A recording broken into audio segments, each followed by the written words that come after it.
আবু হুরায়রা রাদিয়াল্লাহু তাআলা আনহুর বর্ণনা, তিনি বলেন, আন্নান নবিয়্য সাল্লাল্লাহু আলাইহি ওয়াসাল্লাম আতাল মাকবারা, নবীজি কবরস্থানে আসলেন, গুরুস্থানের সামনে গেলেন। যাওয়ার পর কবরস্থানের সামনে দাঁড়ানোর পর আল্লাহ নবী বললেন, আসসালামু আলাইকুম দারা কওমিন মুমিনিন, হে কবরবাসী মুমিনগণ, তোমাদের প্রতি সালাম।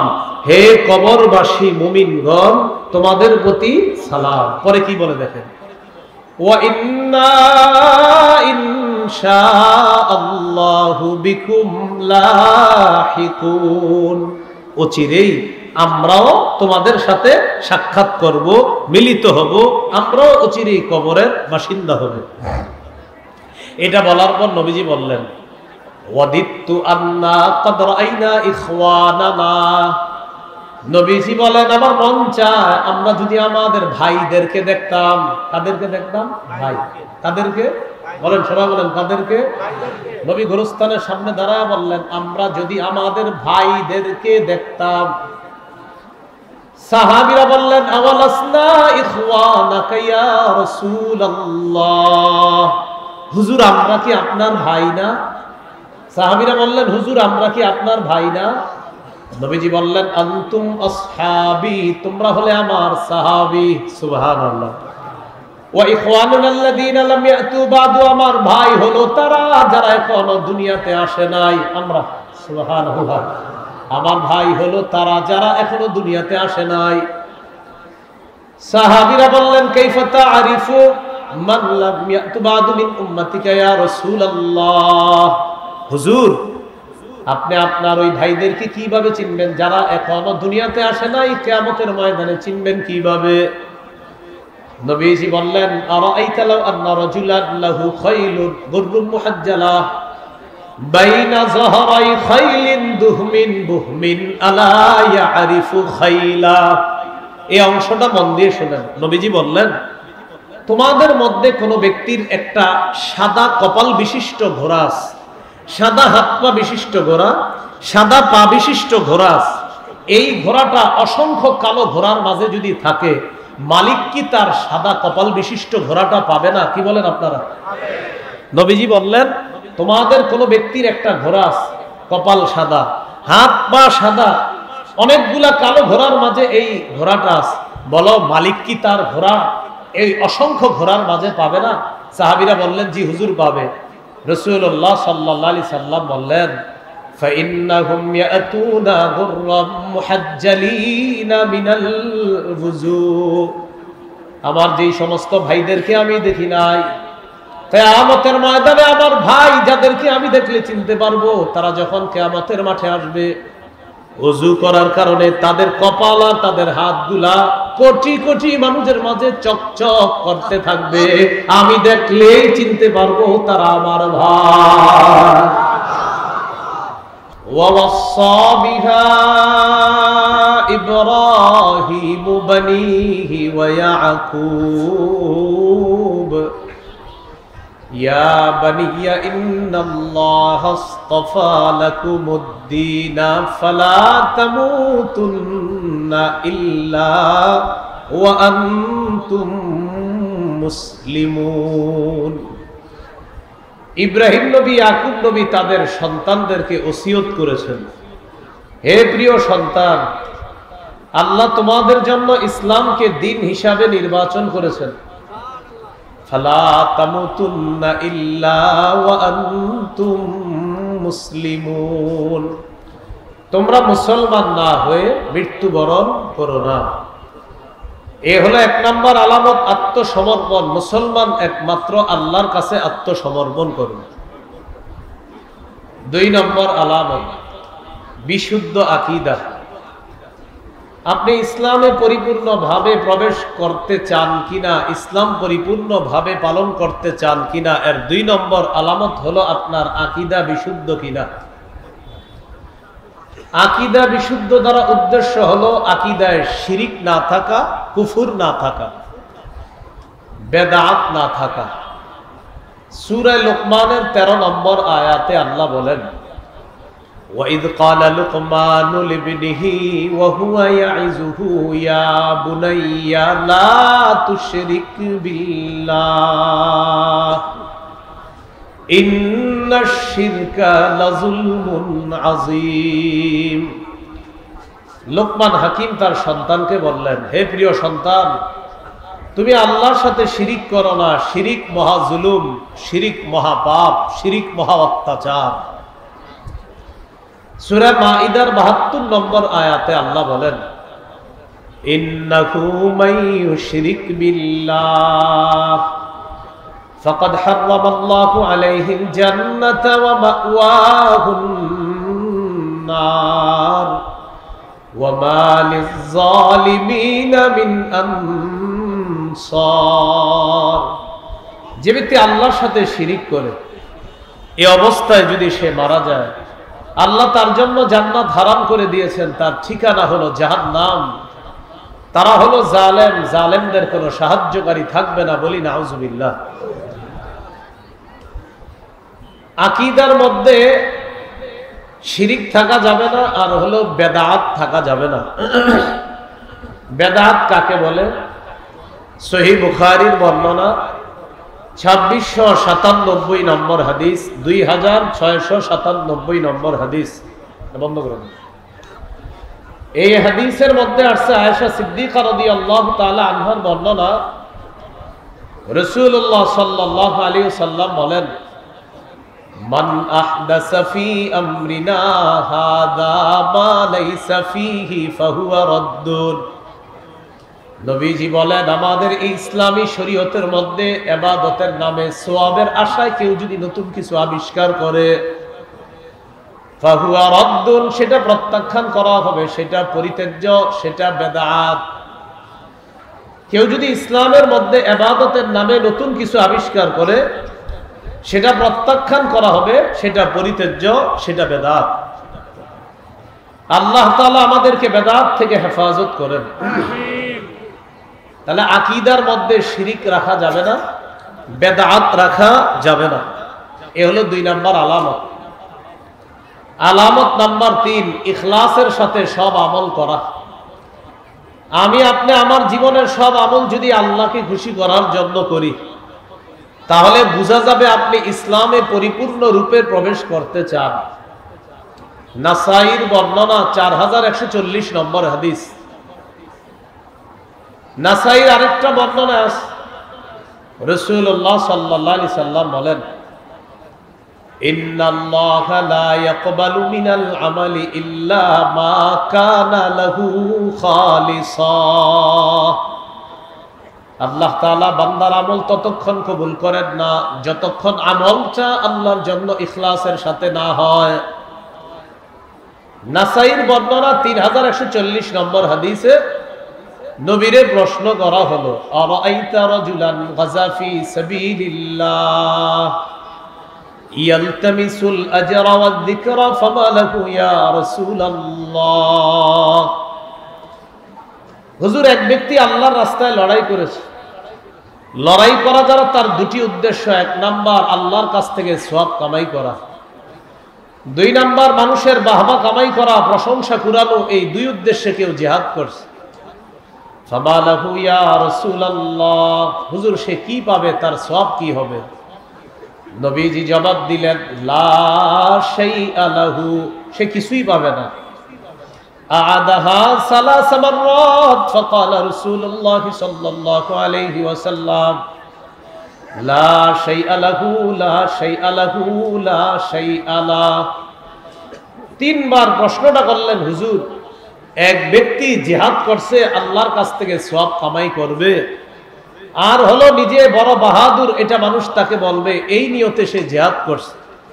3 বার প্রশ্ন করলেন, সে কি কিছুই পাবে না? নবী বললেন, সে কিছুই পাবে না, সে কিছুই পাবে না, সে কিছুই পাবে না। আমাদের প্রতিটা আমল হতে হবে আল্লাহকে খুশি করার জন্য। আল্লাহ আমাদের সকলকে প্রত্যেকটা আমল ইখলাসের সাথে করার তৌফিক দান করেন। এই হলো 3 নাম্বার আলামত। আলামত নাম্বার 4, উত্তম চরিত্রের অধিকারী হওয়া। উত্তম চরিত্র আমাদের সামনে একটা, আরেকটা হলো আপনার ঘরের ভিতর। স্ত্রীর কাছে আপনি উত্তম চরিত্রের অধিকারী কিনা, আবার আমাদের কাছে আপনি বাহ্যিকভাবে উত্তম আখলাকের অধিকারী কিনা, এটা হলো আপনার উত্তম চরিত্রের পরিচয়। قال رسول الله صلى الله عليه وسلم خيركم خيركم لأهله وأنا خيركم لأهلي।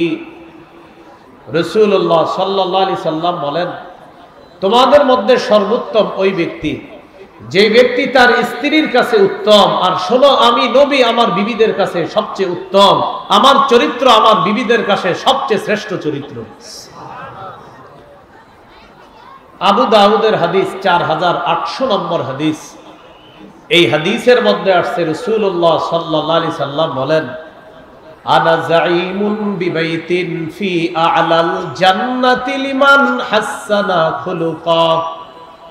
নবী বলেন, যে তার চরিত্রটা সুন্দর করলো, আমি নবী জান্নাতের সর্বোচ্চ স্থানে তার জন্য একটা ঘরের জিম্মাদার হয়ে গেলাম। যে তার চরিত্র সুন্দর করলো, আমি জান্নাতের সর্বোচ্চ স্থানে তার জন্য একটা ঘরের জিম্মাদার হয়ে গেলাম। তাহলে আমি আপনি ইসলাম পরিপূর্ণভাবে পালন করতে চাই কিনা, এর 4 নাম্বার আলামত চরিত্র উত্তম হওয়া।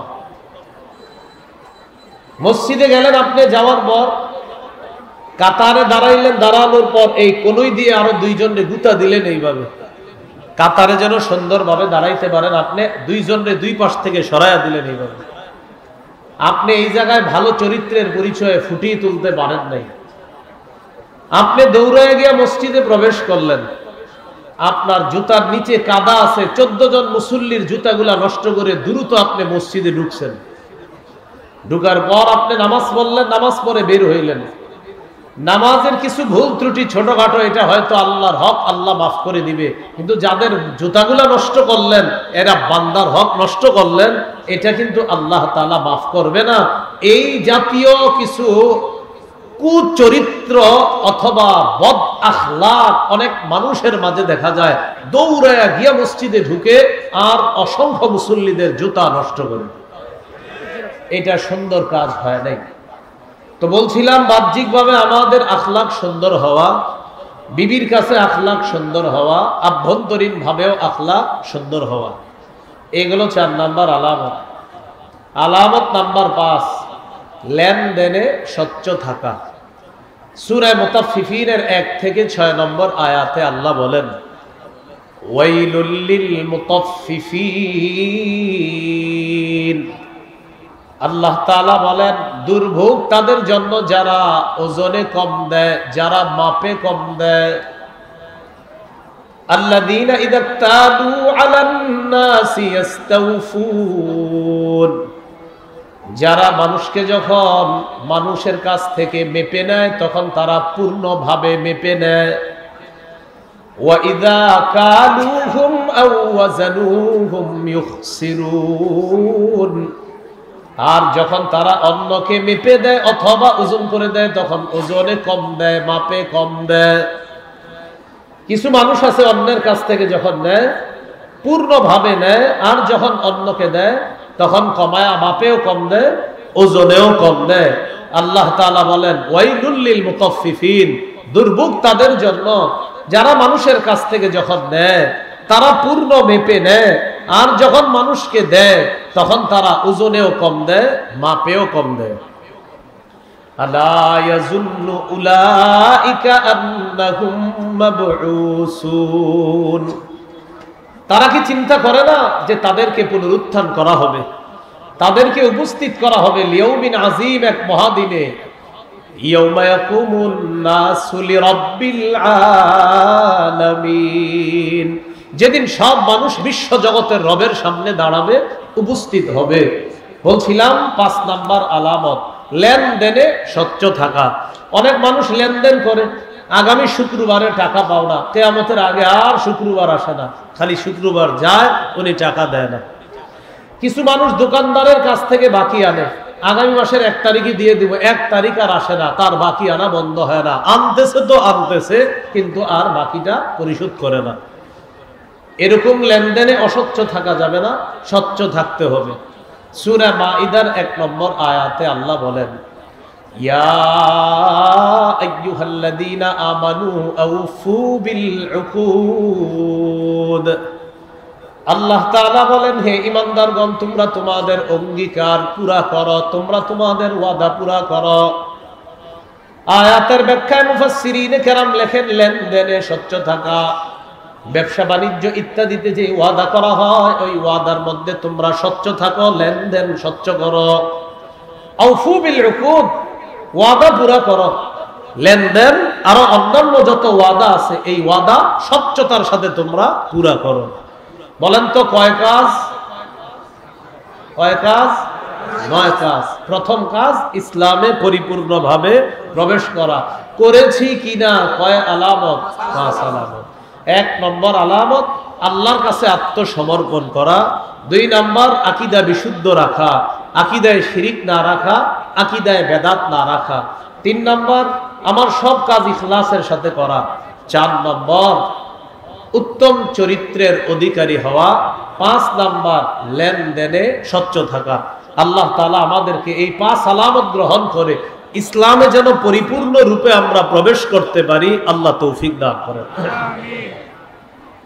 9 কাজের দ্বিতীয় কাজ আল্লাহর দ্বীনের সহযোগিতা করা।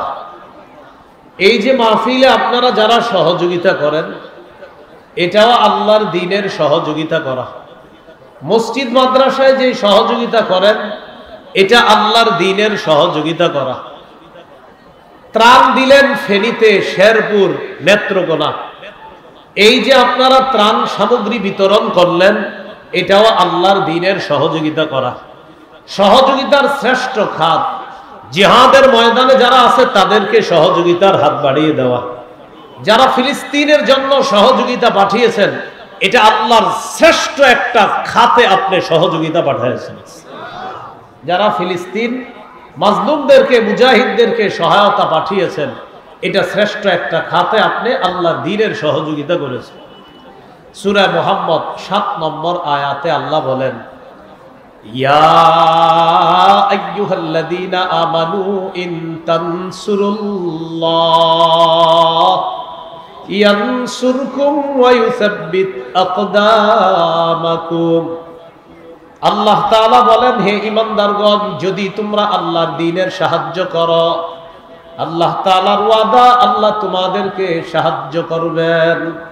তোমরা যদি আল্লাহর দ্বীনকে সহযোগিতা করো আল্লাহর ওয়াদা আল্লাহ তোমাদেরকে সাহায্য করবেন।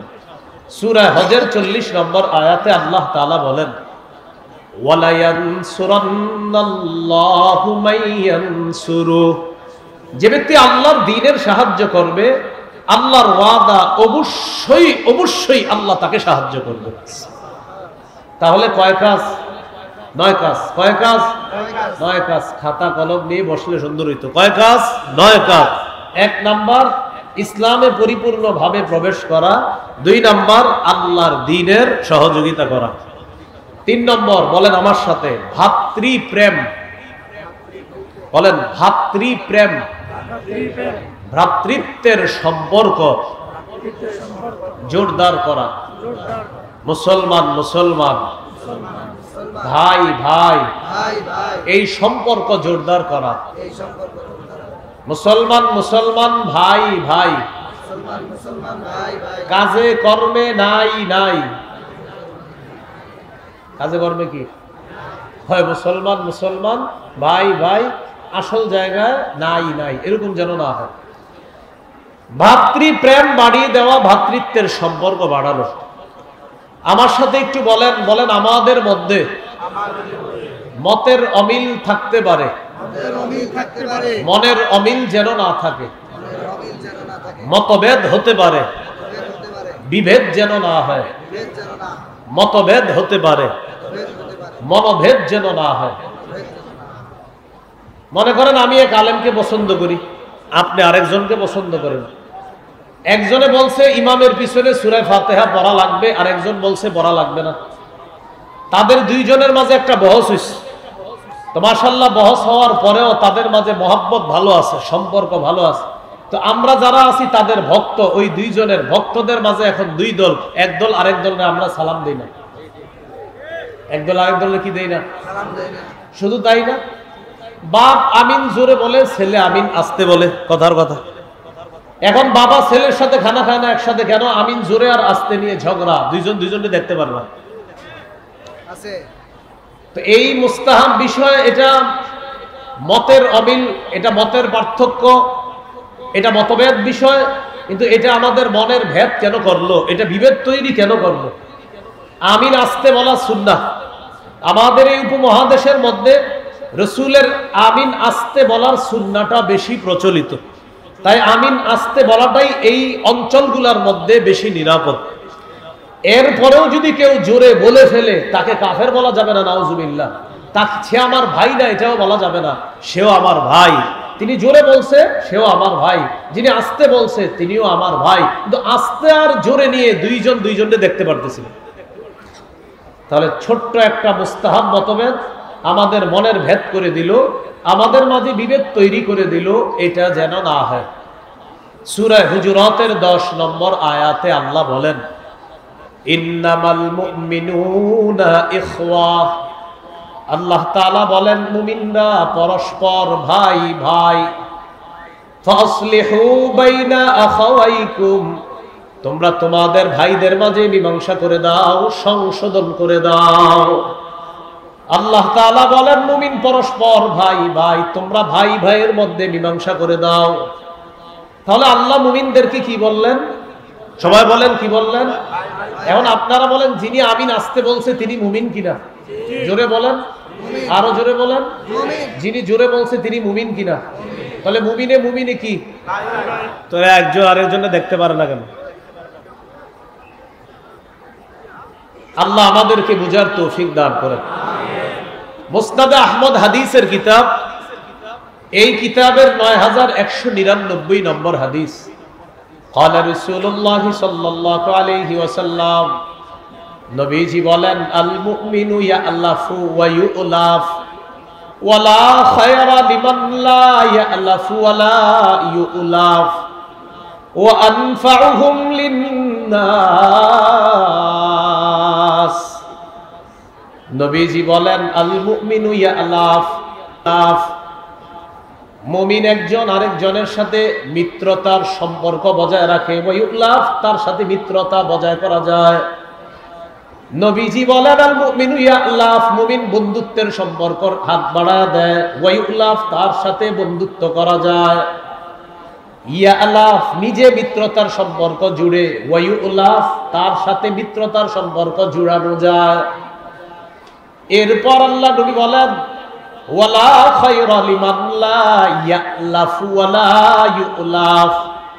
নবী বলেন, ওই মুমিনের মাঝে কোনো কল্যাণ নাই যে মুমিন অন্যের সাথে মিত্রতার সম্পর্ক করে না, অথবা তার সাথে মিত্রতার সম্পর্ক করা যায় না, ওই মুমিনের মাঝে কোনো কল্যাণ নাই।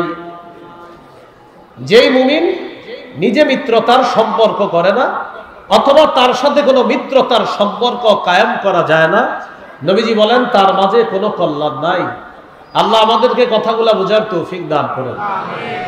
আবু দাউদের হাদিস, 4918 নম্বর হাদিস। এই হাদিসের বর্ণনাকারী আবু হুরায়রা রাদিয়াল্লাহু তাআলা আনহু বলেন, عن أبي هريرة رضي الله تعالى عنه قال قال رسول الله صلى الله عليه وسلم। আবু হুরায়রা রাদিয়াল্লাহু তাআলা আনহুর বর্ণনা, রাসূলুল্লাহ সাল্লাল্লাহু আলাইহি সাল্লাম বলেন, আল মুমিনু মিরআতুল মুমিন। নবীজি বলেন, মুমিন মুমিনের আয়না স্বরূপ। এক মুমিন আরেক মুমিনের আয়না স্বরূপ। ইয়াকুফু আলাইহি দাইআতাহু, এক মুমিন আরেক মুমিনের জমিন রক্ষা করে। ওয়া ইয়াহুতুহু মিন ওয়ারাইহি, এক মুমিন আরেক মুমিনের অনুপস্থিতিতে তাকে রক্ষা করে, তার সব বিষয়গুলা আরেক মুমিন খেয়াল রাখে। এই জমিন আমার মুমিন ভাইয়ের, এই বিষয়টা আমার মুমিন ভাইয়ের। আপনার মুমিন ভাই এখানে উপস্থিত নাই তো কি হয়েছে, আমার মুমিন ভাইয়ের এই বিষয়গুলা রক্ষা করা আমি মুমিন হিসাবে কর্তব্য, আমার দায়িত্ব, এটা আমার কর্তব্য। এই হলো মুমিন মুমিন ভাই ভাই এভাবে থাকা। এই হাদিসে রাসূল সাল্লাল্লাহু আলাইহি সাল্লাম বলেছেন, ওয়াল মুমিনু আখুল মুমিন, মুমিন হলো মুমিনের ভাই। আল্লাহ তাআলা বললেন মুমিনরা ভাই ভাই, নবীও বললেন মুমিন মুমিনের ভাই। সহিহ বুখারীর বর্ণনা 6026 নম্বর হাদিস।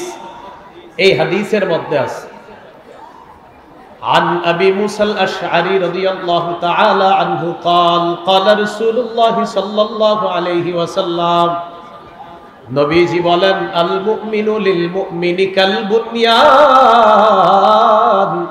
ইয়াশুদ্দু বা'দুহু বা'দা।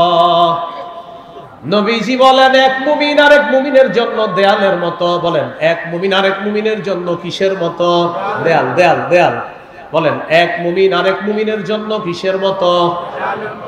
নবীজি বলেন ইয়াশুদ্দু বা'দুহু বা'দা, তার এক অংশ আরেক অংশকে মজবুত করে। এক মুমিন আরেক মুমিনের জন্য দেয়াল দেয়ালের মতো। নবীজি সাব্বাকা বাইনা আসাবিহি, আঙ্গুলগুলো একটা আরেকটার মাঝে ঢুকিয়ে বললেন এক মুমিন আরেক মুমিনের কাছে এমন দেয়ালের মতো, এক অংশ আরেক অংশকে মজবুত করে। তাহলে বলেন তো এখানে আপনারা যারা আর আমি আপনি আমাদের সম্পর্ক কিসের মতো? দেয়াল। এই দেয়াল একটা আরেকটাকে কি করে? মজবুত করে। দেয়াল খুব মজবুত করে মুমিনের সম্পর্ক এমন হবে। আল্লাহ আমাদেরকে কথাগুলা বুঝার তৌফিক দান করেন। বিদায় হজের ভাষণে রাসূল সাল্লাল্লাহু আলাইহি সাল্লাম বলেন তোমরা সবাই জেনে রাখো আন্না কুল্লা মুসলিমিন আখুন লিল মুসলিম। নবীজি বলেন আমি বিদায় হজের ভাষণে এক মুসলমানকে আরেক মুসলমানের ভাই বলে আমি নবী ঘোষণা করলাম। সহিহ মুসলিমের বর্ণনা 6435 নম্বর হাদিস। এই হাদিসের মধ্যে আছে قال رسول الله صلى الله عليه وسلم নবীজি বলেন লা তাহাসাদু ওয়ালা তানাজাশু ওয়ালা তাবাগাদু ওয়ালা তাবাগাদু। নবীজি বলেন লা তাহাসাদু, পরস্পর হিংসা করবা না। ওয়ালা তানাজাশু, পরস্পর ঝগড়া করবা না, পরস্পর বিদ্বেষ পোষণ করবা না, পরস্পর ধোঁকাবাজি করবা না। ওয়ালা তাবাগাদু, একজন আরেকজনের প্রতি অন্তরের মধ্যে বিদ্বেষ রাখবা না। ওয়ালা তাদাবারু, একে অপরের ক্ষতি করার জন্য আড়ালে শত্রুতা করবা না। ওয়ালা ইয়াবি বাদুকুম আলা বাই'i বাদিন, একজনের ক্রয় বিক্রয় চলাকালীন তুমি ক্রয় বিক্রয় করবা না। ওয়া কুনু ইবাদাল্লাহি ইখওয়ানা। নবীজি বলেন হে আল্লাহর বান্দারা তোমরা সবাই ভাই ভাই হয়ে যাও। তোমরা সবাই কি হয়ে যাও? বলেন নবী আমাদের কি হইতে বলছে? ভাই ভাই হয়ে যেতে বলছে। এরপরে নবীজি বলেন আল মুসলিমু আখুল মুসলিম, মুসলমান মুসলমানের ভাই। লা ইয়াখযুলুহু ওয়া লা ইয়াহতিরু, মুসলমান মুসলমানকে লাঞ্ছিত করে না। ওয়ালা ইয়াহতিরুহু, মুসলমান মুসলমানকে তুচ্ছ করে না। নবীজি বলেন বিহাসবি ইমরিইম মিনাশ শাররি আন ইয়াহতিরা আখাহুল মুসলিম, কোন মানুষ খারাপ হওয়ার জন্য এটাই যথেষ্ট সে তার কোন মুসলমান ভাইকে তুচ্ছ তাচ্ছিল্য করা। আমি খারাপ হওয়ার জন্য এতটুকু যথেষ্ট, আমার কোন মুসলমান ভাইকে আমি তুচ্ছ তাচ্ছিল্য করা এটাই যথেষ্ট আমার খারাপ হওয়ার জন্য। আল্লাহ আমাদেরকে ভাই ভাই হয়ে থাকার তৌফিক দান করেন। তো বলছিলাম রাসূলুল্লাহ সাল্লাল্লাহু আলাইহি সাল্লাম বললেন মুসলমান মুসলমান ভাই ভাই। এইগুলো সহিহ মুসলিমের বর্ণনা। এবার একটা হাদিস শুনেন সহিহ বুখারীর বর্ণনা 3937 নম্বর হাদিস। এই হাদিসের মধ্যে আছে কদিমা আব্দুর রহমান ইবনে আউফ আল মদিনা, নবীজির সাহাবী আব্দুর রহমান ইবনে আউফ মক্কা থেকে মদিনায় আসলেন। فآخى النبي صلى الله عليه وسلم بينه وبين سعد بن الربيع الأنصاري رضي الله تعالى عنه। নবীর সাহাবী আব্দুর রহমান ইবনে আউফ মক্কা থেকে মদিনায় আসলেন। মদিনার সাহাবী সাদ ইবনে রবি' আল আনসারী, এই সাহাবীর সাথে মক্কার সাহাবী আব্দুর রহমানের ভ্রাতৃত্বের সম্পর্ক নবী জুড়ে দিলেন। কয় কিলোমিটার দূরে? প্রায় 500 কিলোমিটার দূরত্বে দুইজনের বাড়ি, একজন মক্কার আর একজন মদিনার। মক্কার সাহাবী মদিনায় আসার পর মদিনার সাহাবী সাদ ইবনে রবি'ের সাথে মক্কার সাহাবী আব্দুর রহমান ইবনে আউফের ভ্রাতৃত্বের সম্পর্ক নবীজি তৈরি করে দিলেন যে এখন থেকে তোমরা দুইজন ভাই ভাই। এবার ঘটনা কি ঘটছে দেখেন। ফাআরাদা আলাইহি আইয়ুনাসিফাহু আহলাহু ওয়া মালা। আনসারী সাহাবী সাদ ইবনে রবি আল আনসারী রাদিয়াল্লাহু তাআলা আন আব্দুর রহমান ইবনে আউফের সামনে তার মাল রাখছে আর তার সম্পদ রাখছে। মাল সম্পদ আর বিবি রাখছে। রাখার পর আনসারী সাহাবী বললেন, ও মুহাজির সাহাবী ভাই, আল্লাহর নবী তোমার সাথে আমার ভ্রাতৃত্বের সম্পর্ক তৈরি করে দিয়েছেন। এখন থেকে তুমি আমার ভাই, আমি তোমার ভাই।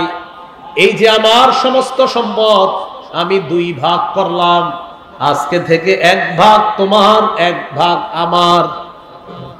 হ্যাঁ, 500 মাইল দূরত্বের এই দুইজনকে নবী বলছে তোমরা ভাই ভাই। বাস শুধু বলছে নবী তোমরা ভাই ভাই। সম্পদ পুরাটা অর্ধেক করে বলতেছে, এই অর্ধেক তোমার, এই অর্ধেক আমার। আনসারী সাহাবীর বিবি ছিল 2 জন। 2 বিবিরে ওই আনসারী সাহাবী বললেন, আমার 2 বিবির মধ্যে তোমার যারে পছন্দ তুমি বলো, ওই বিবিরে তিনি তালাক দিবে, তুমি বিয়ে করে ফেলবা, বলো। তো সাহাবী, আনসারী সাহাবী মুহাজির সাহাবীর সাথে ভ্রাতৃত্বের সম্পর্ক, নবী বলছে খালি ভাই ভাই। 500 মাইল দূরত্বের 2 জনকে ভ্রাতৃত্বের সম্পর্ক জুড়ে দেওয়ার পর আনসারী সাহাবী বললেন, আমার সম্পদ আমি 2 ভাগ করলাম, 1 ভাগ তোমার, 1 ভাগ আমার, কারণ নবী বলছে তুমি আমার ভাই। আল্লাহ আমাদের সকলকে এই 3 নাম্বার যে করণীয়টা, ভ্রাতৃত্বের সম্পর্ক জোরদার করার তৌফিক দান করুন, আমিন। আর একটা হাদিস শুনেন, সহিহ মুসলিমের 472 নম্বর হাদিস। এই হাদিসের মধ্যে আসছে আবু হুরায়রা রাদিয়াল্লাহু তাআলা আনহুর বর্ণনা। তিনি বলেন, আন আবি হুরায়রা রাদিয়াল্লাহু তাআলা আনিন নবী সাল্লাল্লাহু আলাইহি ওয়াসাল্লাম। আবু হুরায়রা রাদিয়াল্লাহু তাআলা আনহুর বর্ণনা। তিনি বলেন, আন্নান নবী সাল্লাল্লাহু আলাইহি ওয়াসাল্লাম আতাল মাকবারা। নবীজি কবরস্থানে আসলেন, গুরুস্থানের সামনে গেলেন। যাওয়ার পর কবরস্থানের সামনে দাঁড়ানোর পর আল্লাহ নবী বললেন, আসসালামু আলাইকুম দারা কওমিন মুমিনিন। হে কবরবাসী মুমিনগণ, তোমাদের প্রতি সালাম। হে কবরবাসী মুমিনগণ, তোমাদের প্রতি সালাম। পরে কি বলে দেখেন, ওয়া ইন্না ইনশাআল্লাহু বিকুম লাহিকুন। অচিরেই আমরাও তোমাদের সাথে সাক্ষাৎ করব, মিলিত হব, আমরাও অচিরেই কবরের বাসিন্দা হব। এটা বলার পর নবীজি বললেন, ওয়াদিতু আন্না ক্বাদ রাআইনা ইখওয়ানানা। নবীজি বলেন, আমার মন চায় আমরা যদি আমাদের ভাইদেরকে দেখতাম। কাদেরকে দেখতাম? ভাই। কাদেরকে বলেন, সবাই বলেন, কাদেরকে? নবী গুরুস্থানের সামনে দাঁড়ায় বললেন, আমরা যদি আমাদের ভাইদেরকে দেখতাম। সাহাবীরা বললেন, আওয়ালাসনা ইখওয়ানাকা ইয়া রাসূলুল্লাহ। হুজুর আমরা কি আপনার ভাই না? সাহাবীরা বললেন, হুজুর আমরা কি আপনার ভাই না? নবীজি বললেন, আনতুম আসহাবি, তোমরা হলে আমার সাহাবী। সুবহানাল্লাহ। ওয়া ইখওয়ানুনা আল্লাযীনা লাম ইয়াতু বাদু, আমার ভাই হলো তারা যারা এখনো দুনিয়াতে আসে নাই। আমরা, সুবহানাল্লাহ, আমার ভাই হলো তারা যারা এখনো দুনিয়াতে আসে নাই। সাহাবীরা বললেন, কাইফা তা'রিফু মান লাম ইয়াতু বাদু মিন উম্মাতিকা ইয়া রাসূলুল্লাহ। হুজুর আপনি আপনার ওই ভাইদেরকে কিভাবে চিনবেন যারা এখনো দুনিয়াতে আসে নাই? কিয়ামতের ময়দানে চিনবেন কিভাবে?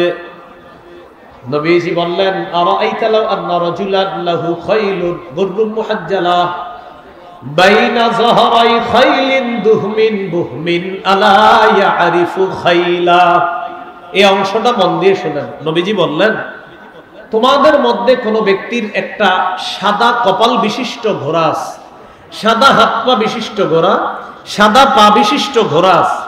এই ঘোড়াটা অসংখ্য কালো ঘোড়ার মাঝে যদি থাকে, মালিক কি তার সাদা কপাল বিশিষ্ট ঘোড়াটা পাবে না? কি বলেন আপনারা? নবীজি বললেন, তোমাদের কোন ব্যক্তির একটা ঘোড়া আছে, কপাল সাদা, হাত পা সাদা, অনেকগুলা কালো ঘোড়ার মাঝে এই ঘোড়াটা আছে, বলো মালিক কি তার ঘোড়া এই অসংখ্য ঘোড়ার মাঝে পাবে না? সাহাবীরা বললেন, জি হুজুর পাবে। রাসূলুল্লাহ সাল্লাল্লাহু আলাইহি সাল্লাম বললেন, فإنهم يأتون غرا محجلين من الوضوء আমার যেই সমস্ত ভাইদেরকে আমি দেখি নাই কিয়ামতের ময়দানে আমার ভাই যাদেরকে আমি দেখলে চিনতে পারবো তারা যখন কিয়ামতের মাঠে আসবে ওযু করার কারণে তাদের কপাল আর তাদের হাতগুলা কোটি কোটি মানুষের মাঝে চকচক করতে থাকবে আমি দেখলেই চিনতে পারবো তারা আমার ভাই কথা কি বুঝে আসছে তো নবীজি ভাই বলেন ভাই কথাটার গভীরতা কম না অনেক বেশি অনেক বেশি আল্লাহ আমাদেরকে বুঝে শুনে আমিন জোরে আর আস্তে বলার এই মত এটা মতের পার্থক্য থাক পার্থক্য থাইকেও ভাই ভাই হবে কি বলেন মত পার্থক্য হবে আলেমদের মাঝে হবে ইমাম আবু হানিফা তার শক্তিশালী দলিল আছে ইমাম শাফির শক্তিশালী দলিল আছে মতের পার্থক্য হবে কিন্তু আমি আমার ভাইয়ের সাথে পার্থক্য করতে পারি না আমার ভাই আমিন জোরের পক্ষে কিন্তু ঠিক আছে আমি তারে বুঝাবো ভাই এই সমাজের মধ্যে আমিন আস্তে সুন্নাহটা বেশি আমল হয় আপনি আস্তে বললে ভালো হয় তারই ভাবে বুঝাবো কিন্তু সে আমার ভাই এটা মাথায় রাখতে হবে সে আমার কি ভাই ভাই আমি সত্যি বলছি আমার পড়াশোনায় মনে হচ্ছে আমাদের 3 নাম্বার এই কমতি হয়ে যাচ্ছে এটা ভাতৃত্বের সম্পর্ক আমাদের মাঝে একদম কমে যাচ্ছে আল্লাহ আমাদেরকে বুঝার তৌফিক দান করেন আর একটা হাদিস শোনাই ইবনে মাজাহ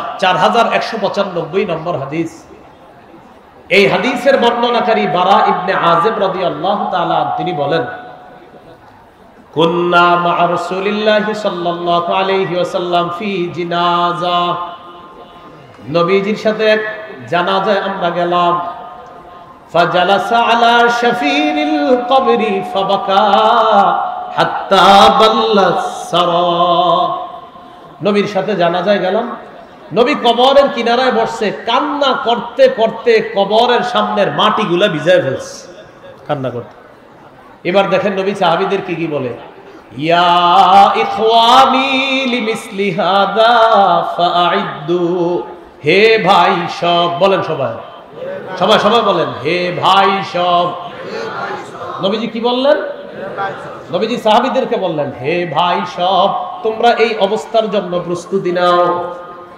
নবীজি বললেন হে ভাই সব আজকে যারা আমরা কবরের মধ্যে রাখতেছি তোমাকেও রাখা হবে আমাকেও রাখা হবে নবী কাঁদতে কাঁদতে বললেন ও ভাই সব তোমরা সবাই এই অবস্থার জন্য প্রস্তুতি গ্রহণ করে নাও কবরের সামনে আবেগ ঘন মুহূর্তে সাহাবীদেরকে কি বলে সম্বোধন করছে বলেন কি বলে সম্বোধন করছে ভাই আল্লাহ আমাদের সকলকে এই ভ্রাতৃত্বের সম্পর্ক জোরদার করার তৌফিক দান করুন সহিহ বুখারীর 13 নম্বর হাদিস قال رسول الله صلى الله عليه وسلم لا يؤمن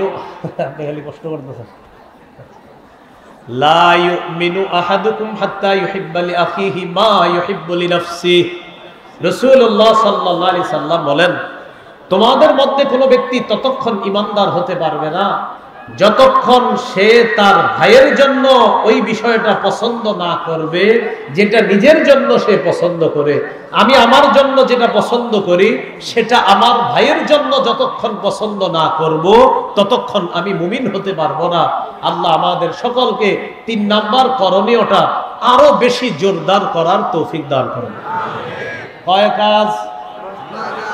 কয় কাজ এক ইসলামে প্রবেশ করা পরিপূর্ণভাবে করছি কিনা কয় আলামত 2 নাম্বার আল্লাহর দ্বীনের সাহায্য করা 3 নাম্বার আমি আপনি ভাই আমরা ভাই ভাইয়ের সম্পর্ক জোরদার করা 4 নাম্বার বলেন পারস্পরিক ঝগড়া কমিয়ে আন্তরিকতা বাড়ানো সূরা আনফালের 46 নম্বর আয়াতে আল্লাহ তাআলা বলেন ওয়া আতিউল্লাহা ওয়া রাসূলাহু ওয়া লা তানাযাউ ফাতাফশালু ওয়া তাযহাবা রিহুকুম আল্লাহ তাআলা বলেন আল্লাহর আনুগত্য করো রাসূলের আনুগত্য করো আল্লাহর ইতাআত করো রাসূলের ইতাআত করো কি করো ইতাআত বলেন কি আরো জোরে আরে কন্যা ইতাআত আরো জোরে ইতাআত আল্লাহর ইতাআত করো নবীর ইতাআত করো আনুগত্য করো ওয়ালা তানাযাউ তোমরা পরস্পর ঝগড়া করো না ফাতাফশালু, তাহলে তোমরা দুর্বল হয়ে পড়বা। ওয়া তাযহাবা রিহুকুম, তোমাদের শক্তি খর্ব হয়ে যাবে। আল্লাহ তাআলা বললেন তোমরা আল্লাহর আনুগত্য করো, নবীর আনুগত্য করো, পরস্পর ঝগড়া করো না। যদি ঝগড়া করো তোমরা দুর্বল হয়ে যাবে, তোমাদের শক্তি খর্ব হয়ে যাবে। দেখেন 1 2 3 4, আমরা 4 জনে মিলে একটা দল ছিলাম আগে। এই 4 জনে যখন এক দলে ছিলাম, 4 জনের শক্তি একসাথে ছিল, কম ছিল না বেশি? আজকে সকালে ঝগড়া করে 4 জনে 4 দলে হয়ে গেছে। এখন বলেন শক্তি কি বাড়লো না কমলো? কমলো। ঝগড়া করা যাবে না। এখন এই কথার উপর আমাদের সমাজের এক শ্রেণীর ভাই আগামীকাল সকালে আপনাদেরকে ধরবে, বা মুজাফফরুল মাদ্রাসায় গিয়ে মোতামিম সাহেব বলে, হুজুর আরিফ বিন হাবিব বলল ঝগড়া না করতে, আপনারাই তো আমাদেরকে দূরে সরাইয়া দেন, আপনারা তো আমগরে নিতে চান না। হইতে পারে কিভাবে? কই আপনারা তো আমাদেরকে বলেন আমরা আলেমদের সাথে নাই। হ্যাঁ, এরকম কথার কথা বলতে পারে কেউ, তা আপনারা তো এরকম বলতে পারেন। এই কথাটা মনে রাখবেন। বলেন ইতাআত, আনুগত্য 3 ধরনের। আল্লাহর আনুগত্য, রাসূলের আনুগত্য, দায়িত্বশীলের আনুগত্য। 1, আল্লাহর আনুগত্য নিঃশর্ত ভাবে করতে হবে।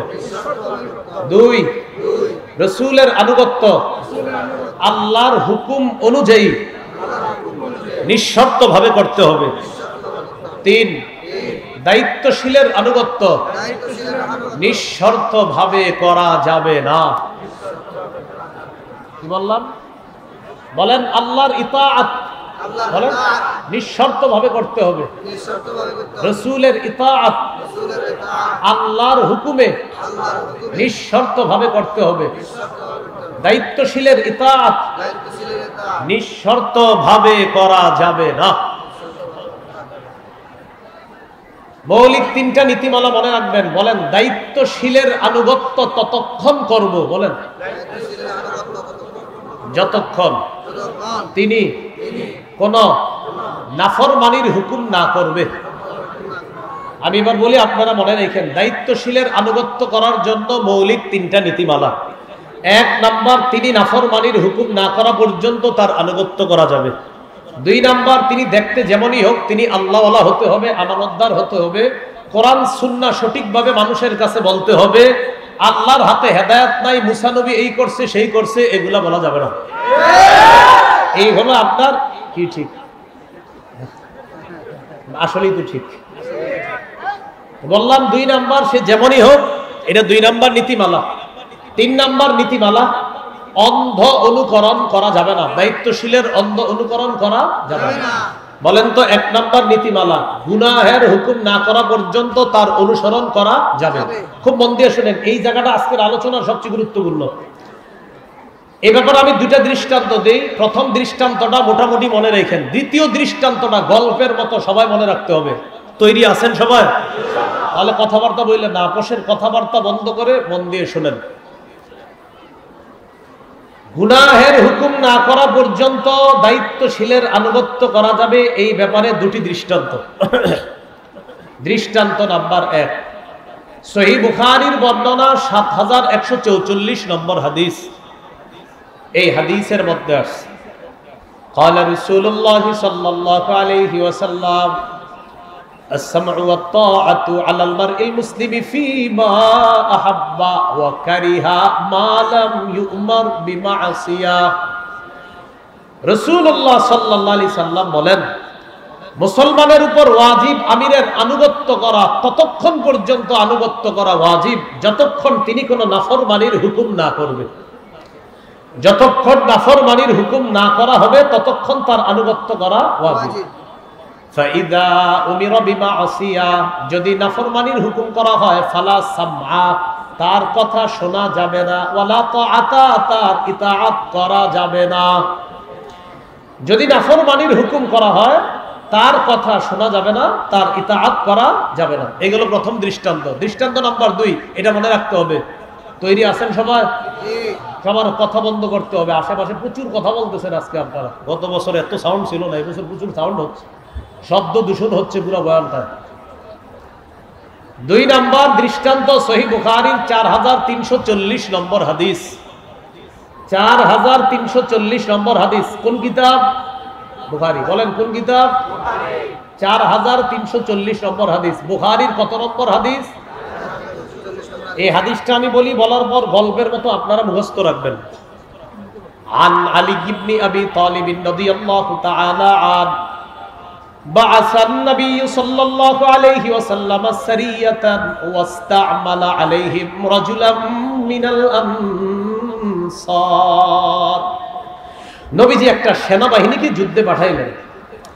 সেনাবাহিনীর একজন সেনাপতি নিযুক্ত করে দিলেন, আমির নিযুক্ত করলেন। আল্লাহ নবী আদেশ করলেন ওই সেনাবাহিনী যেন সেনাপতির আনুগত্য করে। আবার নবীজি একটা সেনাবাহিনী প্রেরণ করলেন, একজন আমির নিযুক্ত করে দিলেন, আর হুকুম করলেন আল্লাহ নবী ও সেনাবাহিনীর দল তোমরা আমিরের আনুগত্য করবা। বুঝে আসছে এতটুকু? তো জিহাদের ময়দানে গেছে, যাওয়ার পর ফাগাদিবা, আমির সাহেব কোনো কারণে রাগ হয়ে গেছে। আমির সাহেবের রাগ উঠছে। রাগ ওঠার পর সেনাবাহিনীকে বলতেছে, আলাইসা ক্বাদ আমারাকুম রাসূলুল্লাহ সাল্লাল্লাহু আলাইহি ওয়াসাল্লাম আন তুতিউনি। আচ্ছা, নবী কি তোমাদেরকে হুকুম করে নাই আমার আনুগত্য করার জন্য? নবী কি তোমাদেরকে হুকুম করে নাই আমার আনুগত্য করার জন্য? তো সাহাবারা যারা আছে তারা সবাই বললেন, হ্যাঁ আল্লাহ নবী বলছে আমরা যেন আপনার হুকুম মানি। এবার আমির সাহেব বললেন, আল্লাহ নবী বলছে আমার সব কথা মানার জন্য এখন আমি যা বলবো তা মানবা। ইজমাউলি হাতাবা, তোমরা লাকড়ি সংগ্রহ করো। কি সংগ্রহ করো? লাকড়ি সংগ্রহ করো। ফাজামাউ, তারা লাকড়ি সংগ্রহ করছে। করার পর আমির সাহেব বললেন, আউকিদুহা নারা, লাকড়িতে আগুন লাগায় দাও। ফাআউকাদুহা নারা, লাকড়ির মধ্যে আগুন লাগায় দিস। আগুন জ্বালানোর পর আমির সাহেব বললেন, উদখুলুহা, তোমরা সবাই আগুনের মধ্যে ঝাঁপ দাও। কি বললেন? কি বললেন?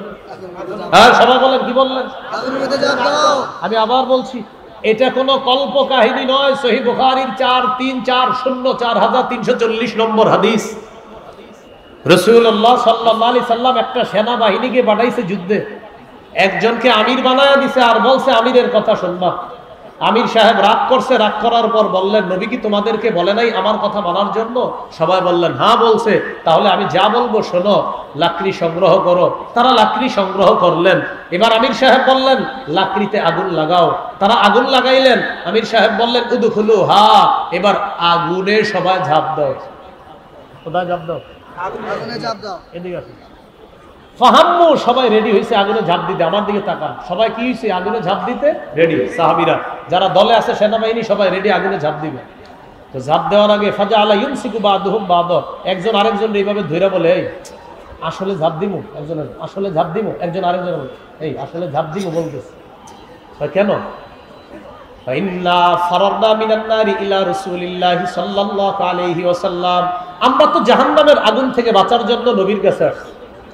সেই নবী আমিরের কথা মানতে বলছে, এর মানে সেই নবী আমাদেরকে আগুন ঝাঁপ দেওয়ার হুকুমও মানতে বলবে?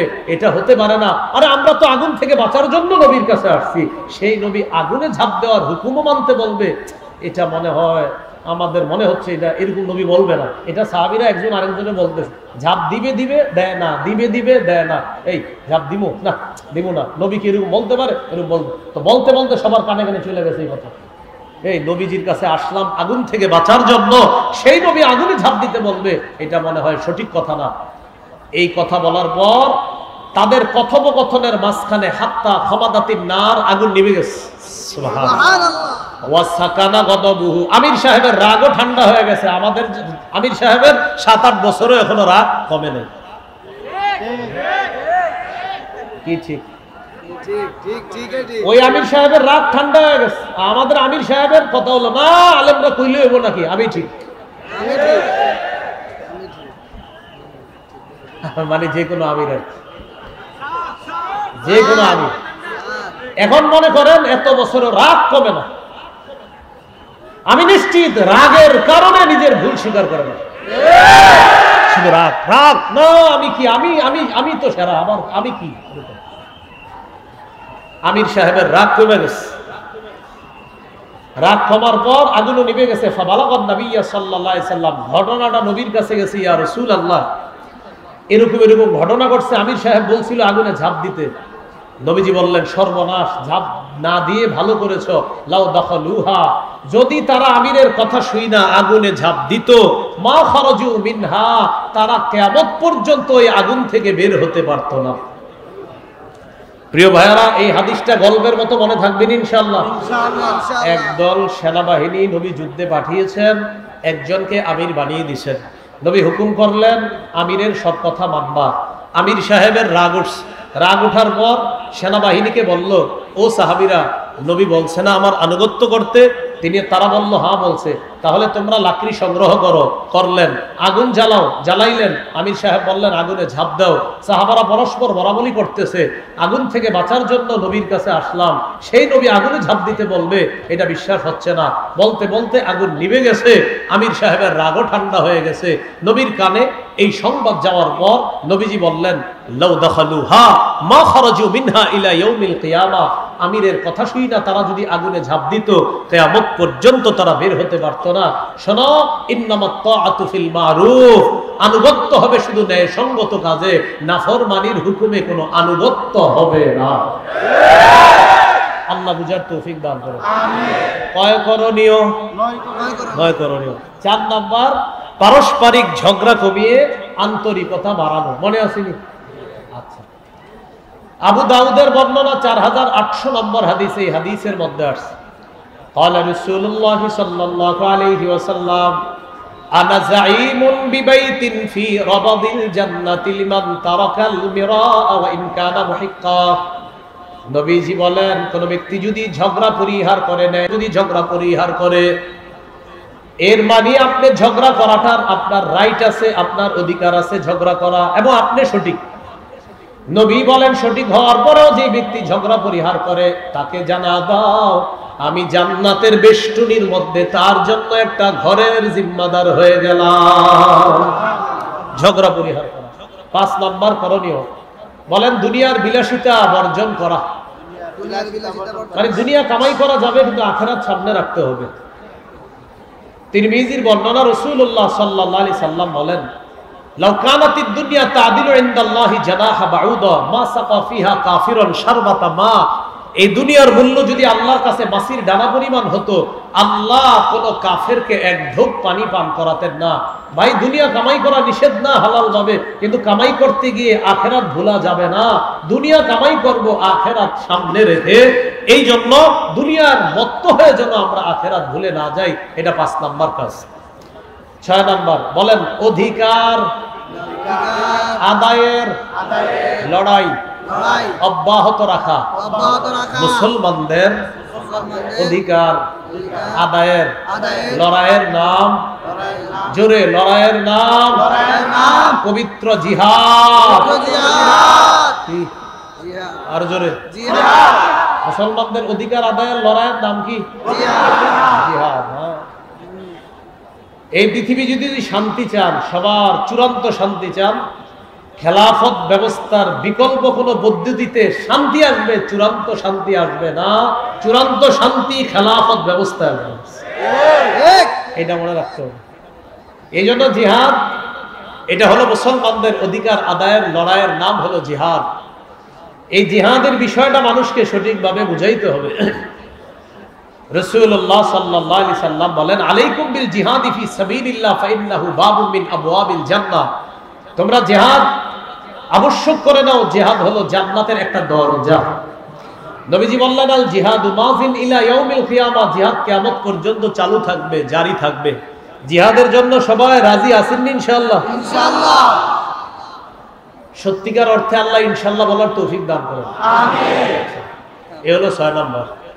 7 নাম্বার গুরুত্বপূর্ণ কথা, বলেন একজন যোগ্য আদর্শবান শাসক রাষ্ট্র ক্ষমতায় বসাতে হবে। বলেন এজন্য প্রতিদিন অতিরিক্ত 2 রাকাত নফল নামাজ পড়ব। করার পর প্রথম দোয়া করব, আল্লাহ কিয়ামতের আগে বাংলাদেশে আর কোন নারী প্রধান চাই না।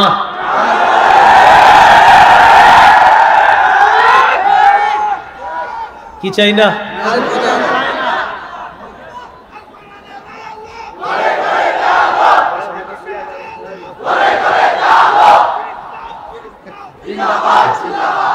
একটু বুঝেন কেন, সবাই বলেন কেন, বাংলাটা বলেন কি চাই না? নারী প্রধান চাই না।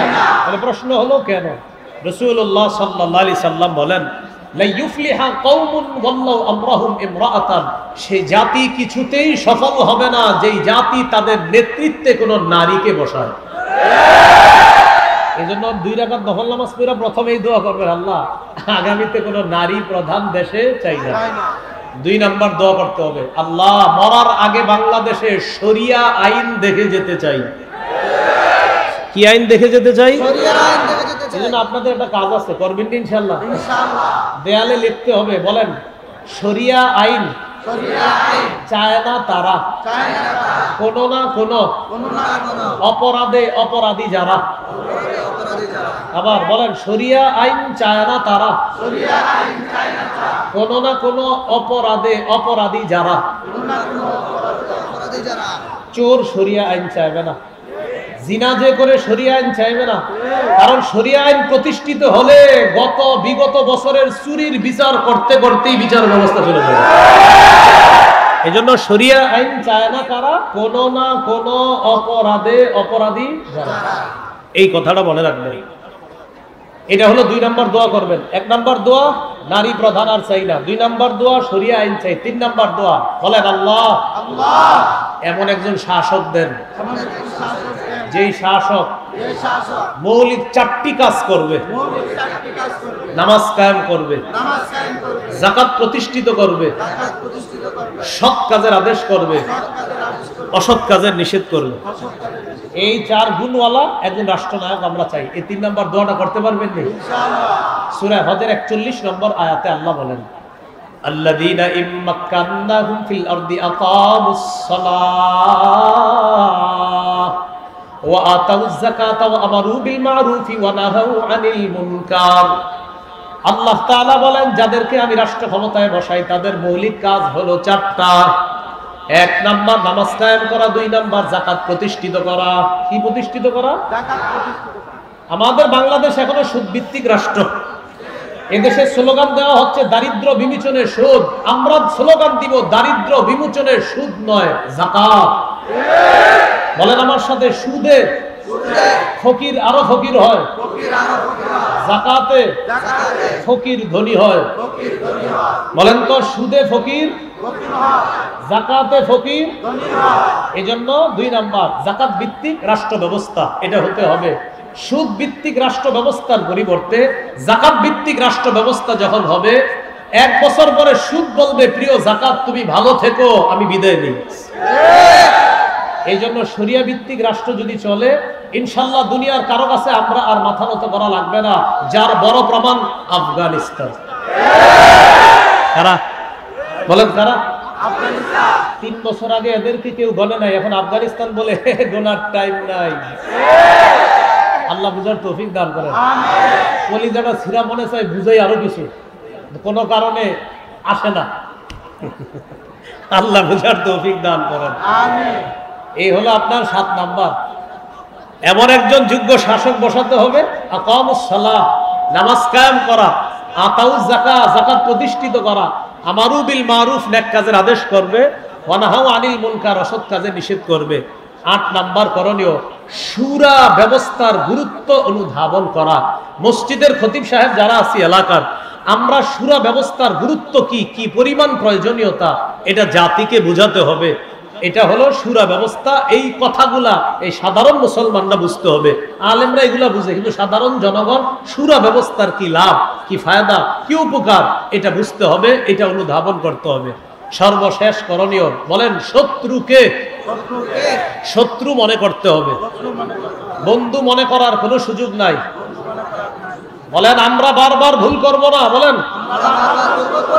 এক শত্রু ছেড়ে আরেক শত্রু গ্রহণ করে বৃষ্টি থেকে বাঁচার জন্য ঝর্ণার নিচে দাঁড়াবো না।